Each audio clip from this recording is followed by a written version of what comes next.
Comment ne pas souffrir du manque affectif de son jumeau? Au début de la phase de séparation, la première, lors des allers-retours, le chaser a tendance à trop donner à son runner. Du temps, de l'amour, de l'argent, en espérant recevoir à son tour des signes d'amour.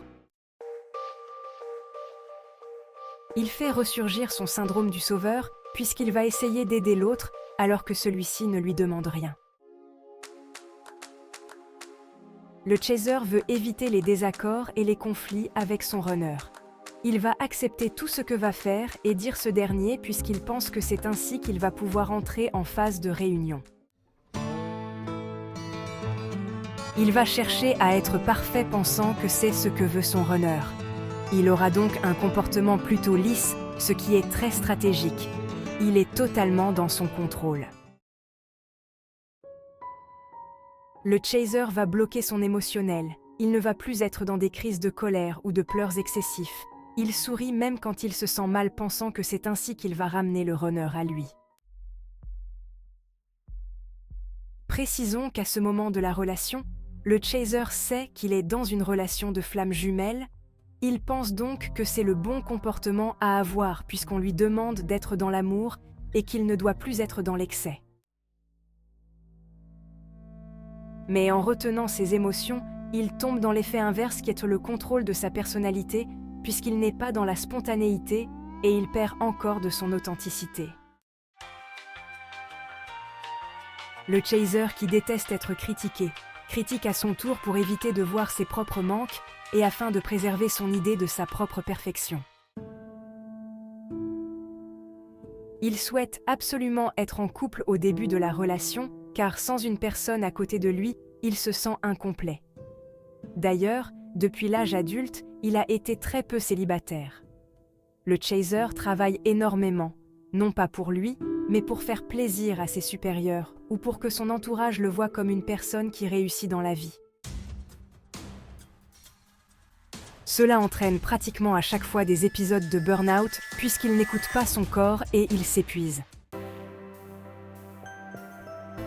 Ce genre de schéma peut se présenter non seulement lors de la première phase de séparation, mais également lors de la deuxième phase de séparation, pour lui faire prendre conscience que c'est lui et lui seul qui passe en priorité. Ni la famille, ni le travail, ni les amis, et encore moins le runner. Tout au long de la séparation, le runner lui manque énormément.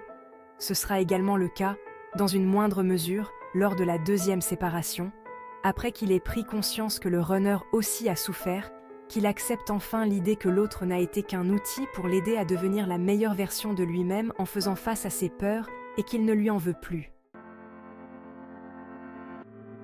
Le vrai travail du chaser est d'être heureux seul, de lâcher le contrôle. Tout ce parcours est fait pour que le chaser apprenne à s'aimer. Quand le chaser s'aime, il n'a plus peur que quelqu'un le quitte. Il a appris à se respecter et il sait que l'amour est en lui. Le chaser doit être bien avec lui-même. Pour cela, il peut changer d'environnement, que ce soit relationnel ou son lieu de vie. Il doit apprendre à ne plus dépendre de l'extérieur. Le chaser doit se considérer comme son meilleur ami et passer du bon temps avec lui-même. Il fait ainsi le bilan des choses qui lui font du bien dans la vie et des choses qui lui font du mal ou qui lui font perdre son temps. Les bonnes choses, bien dormir, faire du sport, avoir une bonne alimentation, aller dans la nature, être créatif, ranger la maison pour la circulation des énergies, être en gratitude, méditer, exprimer une joie intérieure. Les mauvaises choses sont donc celles qui vous font perdre du temps et abaissent vos vibrations. S'il y a des choses que vous n'acceptez plus, mais que vous devez quand même faire, il faut les transformer pour les ressentir de manière plus positive. L'objectif pour le chaser est que tout son quotidien soit fait de légèreté. Le chaser doit se faire confiance. il a toutes les réponses en lui. Ce n'est plus la peine d'aller les chercher à l'extérieur et, a fortiori, ce n'est plus la peine de rechercher la présence du runner.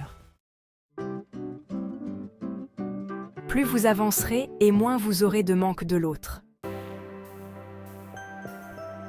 Merci d'avoir regardé cette vidéo. N'oubliez pas de vous abonner et d'actionner la petite cloche pour avoir plus de contenus informatifs et inspirants.